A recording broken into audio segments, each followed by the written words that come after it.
ناظرین، سیاست پر تو روزانہ گفتگو ہوتی ہے، لیکن کبھی کبھی ہم کراچی کے مسائل پر بھی گفتگو کرتے ہیں۔ تو آج ہم ایک مرتبہ پھر لیاری ایکسپریس وے کے جو متاثرین ہیں اور جنہیں ری سیٹلمنٹ پروگرام کے تحت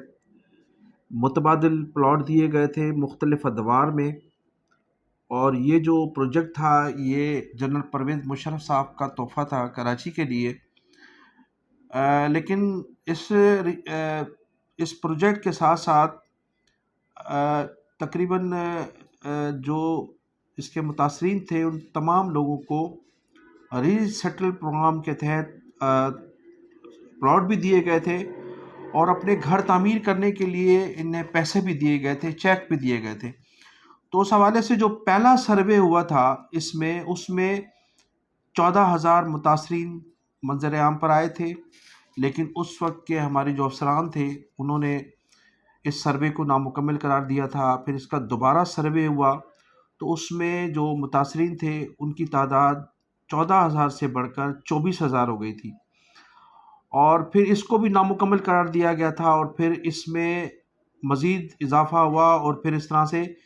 31,004 جو تھے لوگ وہ متاثرین کی لسٹ سامنے آئی تھی۔ اور تسلسل کے ساتھ آپ سمجھتے ہیں کہ یہ جو سروے تھا اس میں اس وقت کے افسران نے مبینہ طور پر اپنے ذاتی لوگوں کو، رشتہ داروں کو، عزیز اقارب کو اس لسٹ میں شامل کیا تھا۔ کچھ لوگوں نے پیسے دے کر اپنے نام ڈلوائے تھے مبینہ طور پر، کچھ لوگوں نے سفارشوں کے ذریعے، تاکہ ان لوگوں کو پلاٹس بھی مل سکیں اور ان لوگوں کو وہ چیک بھی مل سکیں حکومت کی جانب سے۔ تو یہ ایک بہت بڑا لمبا فراڈ ہوا تھا حکومت سندھ کے ساتھ، اور اس میں اس وقت کی حکومت بھی شامل تھی اور افسران بھی شامل تھے۔ تو چلیں، یہ کمپلیٹ ہو چکا تھا، اور اس کے بعد پھر ہوتا یہ ہے کہ 2014 میں جب مظفر عرف ٹپی، جو آصف علی زرداری صاحب کے جن کا شمار قریب ترین ساتھیوں میں ہوتا تھا، بلکہ کہا جاتا ہے کہ وہ ان کے منہ بولے بھائی تھے، جب وہ وزارت کا قلمدان سنبھالتے ہیں بلدیات کا، تو اس پروجیکٹ میں ان کی نظر پڑتی ہے، ان کی ذاتی دلچسپی بھی ہوتی ہے اس میں، لیکن اس کے ساتھ ساتھ اس وقت کے جو سرونگ جنرل تھے انہوں نے ٹپی کے ساتھ کامران ٹیسوری جو اس وقت سندھ کے گورنر ہیں ان کو بھی اس پروجیکٹ میں شامل کرنے کے لیے سفارش کی تھی، اور اس وقت کے سرونگ جنرل کی سفارش پر کامران ٹیسوری صاحب 2014 میں اس پروجیکٹ میں شامل ہوئے تھے، جب ٹپی جو تھے وزیر بلدیات تھے۔ تو اس وقت فوری طور پر اس کا جو آفس تھا، اس کا جو پروجیکٹ آفس تھا، وہ سب سے پہلے تو وہ پروجیکٹ آفس بند کیا گیا، اور کامران ٹیسوری صاحب اس وقت اس پروجیکٹ کو لے گئے، ایک بنگلہ لیا گیا کرائے پر محمد علی سوسائٹی میں، اور اس محمد علی سوسائٹی میں دن کے 2 بجے سے لے کر رات کو 10 بجے تک فرشی نشست پر یہ اس کے نقشے جو تھے وہ بچھائے جاتے تھے، اور تمام انویسٹرز کو وہاں بلایا جاتا تھا، پھر پٹیاں سیل کی جاتی تھی کہ یہ اس پٹی کے لیے کون انٹرسٹڈ ہے، یہ اس کی قیمت اتنی ہے، اور اس 10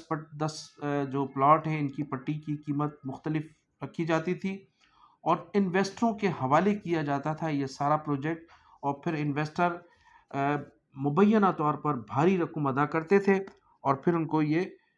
فائلیں بنا کے دی جاتی تھی۔ جتنے بھی الاٹیز تھے ان میں تقریباً جو پہلا سروے تھا کہا جاتا ہے کہ وہ 14,000 جو تھے وہ جینین تھے، باقی اس کے بعد جو سروے کیا گیا، اور جس میں میں کہتا ہوں کہ مبینہ طور پر بڑے پیمانے پر فراڈ کیا گیا، وہ فائلیں پھر سیل کی جاتی تھی، اور اس کا تسلسل جو ہے آج بھی جاری ہے۔ اچھا، اس وقت گزشتہ دنوں اس کا آفس بند کر دیا گیا تھا، اس LERP کا۔ جب ہم نے اس پر خبریں شروع کی اور احتجاج کیا تو وہ آفس اب کھول دیا گیا ہے، اور وہ چند گھنٹوں کے لیے آفس کھولا جاتا ہے، اس کے بعد اس کو بند کر دیا جاتا ہے۔ اب وہاں بیٹھ کر محض کام نہیں ہو رہا ہے، ایک کلرک کو بٹھایا گیا ہے جو ڈاک وصول کرتا ہے۔ باقی اس LRP کی جو 31,004 فائلیں ہیں وہ مختلف افسران کے گھروں پر ہیں، جس کے متعلق میں آپ کو پہلے بھی بتا چکا ہوں، اس میں ایک ریٹائر ایکسین آصف ہے، ایک شخص ہے عاصم پٹھان جو کسی زمانے میں ٹیکسی ڈرائیور تھا، اور ٹیکسی ڈرائیور کے ہوتے ہوئے ان کا اس مافیا سے کانٹیکٹ ہوا، ٹیسوری سسٹم سے اس نے ٹیکسی کا کام چھوڑ کر یہ پلاٹنگ کا کام شروع کیا۔ پھر ایک ہے شیر خان جو کام کرتا تھا پلاٹنگ کا، ہزاروں فائلیں اس کے پاس ہیں۔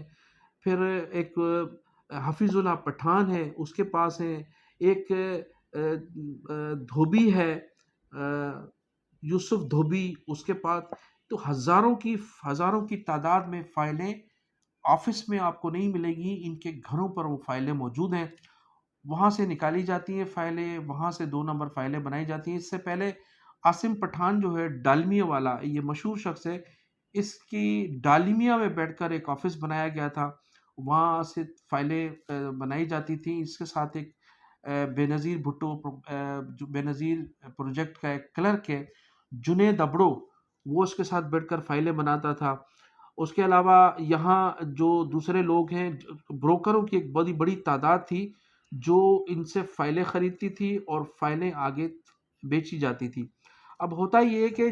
بہت سے، میں نے بتایا نا کہ بہت سے متاثرین کو ابھی تک الاٹمنٹ نہیں ملی ہے، تو ان کے جو پیپرز ہیں وہ این او سی کے لیے بھیجے جاتے ہیں ری سیٹلمنٹ پروگرام کا جو آفس ہے اس میں۔ وہاں ایک کلرک انہوں نے ابھی حال ہی میں بٹھایا، اس سے پہلے یہ پروجیکٹ بند کر دیا تھا، آفس اس کا بند کر دیا گیا تھا۔ وہ کلرک این او سی جاری کرتا ہے اور این او سی بنا کر دیتا ہے جنید ابڑو اور عاصم پٹھان، اس کی این او سی جو ہے وہ جاری کرتے ہیں۔ پھر وہ تھانے پر جاتی ہے، تھانے پھر مبینہ طور پر 5,000 روپے میں اس این او سی کو اوکے کیا جاتا ہے۔ اس کے بعد اس شخص کو اجازت دی جاتی ہے جو خرم ہے، ان کا جو اسسٹنٹ ڈائریکٹر ہے، اس تک پیسے پہنچتے ہیں۔ پھر اس سے این او سی کے بھی پیسے آفس میں لیے جاتے ہیں، پھر پولیس کو پیسے دیے جاتے ہیں۔ پورا ایک سسٹم ہے، ایک سسٹم کے تحت پھر ایک بڑی رقم جو ہے، جو پلاٹ بکتے ہیں اس کی بڑی رقم جو ہے پھر ٹیسوری سسٹم میں چلی جاتی ہے۔ تو جو اس کا جو خرم ہے اسسٹنٹ ڈائریکٹر، اس کا اوڑھنا بچھونا گورنر ہاؤس میں ہے، اور اس جو عاصم پٹھان ہے جس کو اب کچھ دن کے لیے ہٹایا گیا تھا، لیکن کہا جاتا ہے کہ اس کو ہٹایا گیا ہے، اس کی جگہ ایک ذوالفقار کلرک وہاں رکھا گیا ہے۔ کام اصل میں کام عاصم پٹھان کرتا ہے، اور اس کو سامنے بٹھایا گیا ہے ذوالفقار کو، تاکہ جو عاصم پٹھان کے خلاف خبریں چلی ہیں اس کو جھوٹی ثابت کی جا سکیں۔ تو سسٹم ابھی تک وہی چل رہا ہے، اور اسی طرح سے یہ 31,004 پلاٹ جو ہیں ان کو جو ہے سیل کیا جا رہا۔ اب ہمارے جو گورنر صاحب ہیں بظاہر طور پر تو انہوں نے ان لوگوں کی ہمدردی حاصل کرنے کے لیے سحریاں بھی کی ہیں، افطاریاں بھی کرائی ہیں، لوگوں کو راشن بھی تقسیم کیا ہے، اور آئی ٹی کا سسٹم، آئی ٹی کی کلاسز بھی گورنر ہاؤس میں شروع کی گئی ہیں۔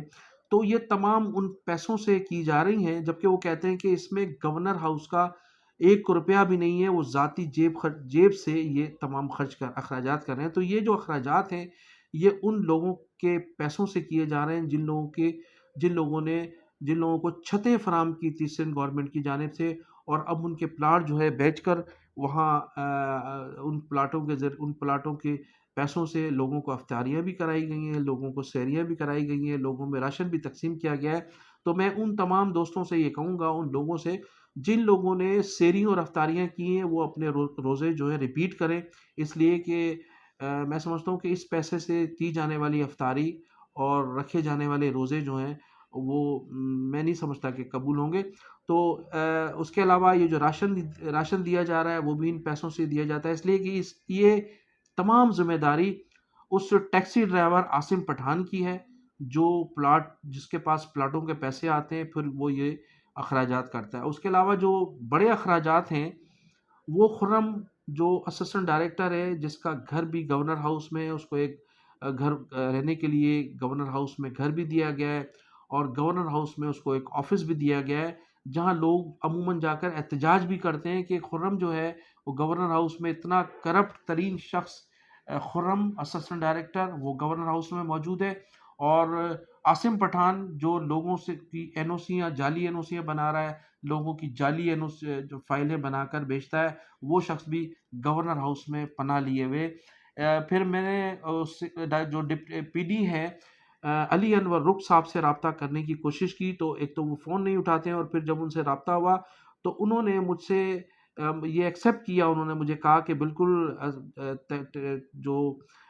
خرم ہیں وہ گورنر ہاؤس میں ہوتے ہیں، آپ ان سے مل لیں جا کر۔ مجھے کہا عاصم پٹھان ہوتے ہیں، ان سے مل لیں، اور وہ خود ملنے کے لیے تیار نہیں ہوئے۔ کئی مرتبہ میں نے کوشش کی۔ تو یہ جو سسٹم ہے، اس سسٹم کے تحت یہ جو 14,000 پلاٹ تھے، ان پلاٹوں کو انہوں نے مختلف ناموں سے الاٹمنٹ تو کی ہے، لیکن ابھی تک ان لوگوں کو الاٹمنٹ نہیں مل سکی۔ ہزاروں کی تعداد میں لوگ ابھی بھی ایسے لوگ ہیں جن کو ابھی تک الاٹمنٹ نہیں ملی ہے۔ اور اس کے علاوہ جو 14,000 سے بڑھ کر جو 16,000 تقریباً 17,004 جو پلاٹ ہیں، یہ بوکس ہیں، اور سندھ حکومت کو چاہیے کہ فوری طور پر وہ اس کی انکوائری کرائے اور ان پلاٹوں کے متعلق معلومات کرے۔ حکومت کو چاہیے کہ فوری طور پر وہ اس کی انکوائری کرائے اور ان پلاٹوں کے متعلق معلومات کرے۔ حکومت سندھ کو کھربوں روپے کا یہ چونا لگا رہا ہے ٹیسوری سسٹم۔ گورنر ہاؤس میں بیٹھ کر اس کے افسران وہاں بیٹھے ہوئے، اس کی مافیا ہے۔ 18 لوگ اس میں شامل ہیں جو یہ پوری مافیا اسکیم 42 کو دیکھ رہی ہے، اسکیم 29 کو دیکھ رہی ہے، 63 ٹاؤن کو دیکھ رہی ہے۔ اس میں کچھ ریٹائر افسران بھی ہیں اور کچھ ایسے پرائیویٹ لوگ بھی ہیں، جیسے میں نے بتایا کہ عاصم پٹھان ٹیکسی ڈرائیور تھا، اور ایک جو ہے وہ اس میں شیر خان ہے، وہ اسٹیٹ کا کام کرتا ہے، ایک اس میں ٹینٹ کا کام کرتا ہے، ایک اس میں جو ہے وہ جوتیاں بیچنے کا کام کرتا ہے۔ اس قسم کے لوگوں کو ہائر کیا ہوا ہے اور وہ یہ سارے کام کریں۔ اب ٹیسوری صاحب یہ فرماتے ہیں کہ میرا ان لوگوں سے کوئی تعلق نہیں ہے، تو میرے پاس تمام فوٹیجز موجود ہیں، اور آپ دیکھیں کہ یہ جو ویڈیو ہے اس میں تمام وہ فوٹوز چلا رہا ہوں، جو جن لوگوں کے میں نے نام لیے، وہ ایرو لگا ہوا ہے، اور اس کے ساتھ آپ دیکھیں گے کہ ٹیسوری صاحب باقاعدہ ان کے ساتھ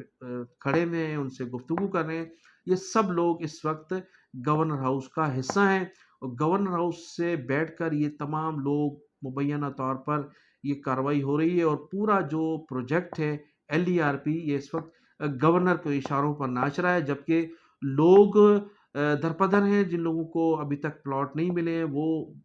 کرائے پر قیام پذیر ہیں۔ کچھ لوگ مر چکے ہیں، کچھ لوگوں کی جوتیاں گھس گئی ہیں گورنر ہاؤس کے چکر لگا لگا کر۔ جب سے یہ گورنر بنے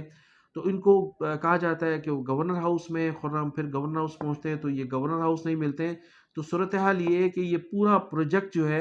جس میں کھربوں روپے کی انویسٹمنٹ ہے لوگوں کی، وہ پوری طرح سے گورنر کا جو ٹیسوری سسٹم ہے وہ لوٹ کر کھا رہا ہے۔ اور اس کے علاوہ جو میں نے بتایا کہ 17,004 پلاٹ جو ہیں وہ اس وقت اس تحقیقات کے لائق ہیں، اور اس سلسلے میں ہماری پوری کوشش ہے کہ ہم کورٹ سے بھی رجوع کریں، اور ہماری سندھ حکومت سے بھی اپیل ہے، وفاقی حکومت سے بھی اپیل ہے، FIA، ISI، MI، IB، ان تمام لوگوں سے میری ریکویسٹ ہے، میری گزارش ہے کہ اس سلسلے میں وہ تحقیقات کریں، اور میری خبروں سے ہٹ کر اس سلسلے میں تحقیقات کریں اور مجھے بلائیں۔ میں ثابت کروں گا، اس لیے کہ تمام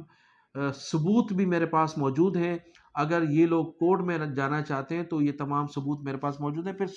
ہوتا یہ ہے کہ یہاں پولیس بھی ان سے تعاون نہیں کر رہی ہے۔ میں نے SSP کیماڑی سے بھی بات کی تھی اس سلسلے میں، اور علاقے کے SHO سے بھی میں نے بات کی تھی۔ وہ ایک تو غلط فائل ہوتی ہے، پھر NOC جعلی NOC کو جو ہے وہ اوکے کرتے ہیں، پھر وہ پلاٹ بنانے کی اجازت دیتے ہیں، اور پھر ناجائز طور پر ان پلاٹوں کی تعمیر کا سلسلہ جاری ہے۔ پولیس کی نگرانی میں یہ سارا کام ہو رہا ہے۔ تو میں پھر ریکویسٹ کروں گا سندھ حکومت سے کہ تحقیقات کریں۔ اس کا سلسلہ میں بند نہیں کروں گا، اور یہ میری، آپ یہ نہ سمجھیں کہ میری آخری ویڈیو ہے۔ اس کا سلسلہ چلتا رہے گا، اور خبریں ہم پوری طرح سے باخبر کرتے رہیں گے تمام اداروں کو، حکومت سندھ کو، عوام کو، کہ آپ لوگوں کے ساتھ کس طرح سے فراڈ کیا جا رہا ہے، کس انداز میں لوٹ مار کی جا رہی ہے۔ ناظرین، اب میں انہی الفاظ کے ساتھ آپ سے اجازت چاہوں گا۔ آپ میرے چینل کو سبسکرائب بھی کیجیے گا، کمنٹ سیکشن میں جا کر اپنی قیمتی رائے کا اظہار بھی کیجیے گا، اور میں چیلنج کرتا ہوں ان تمام لوگوں کو جن کو یہ میری جو کیسٹ ہے، یہ میری ویڈیو بری لگی ہے، وہ آ کر میرے چینل پر بیٹھیں اور جواب دیں، اور انشاءاللہ تعالی دوسری قسط میں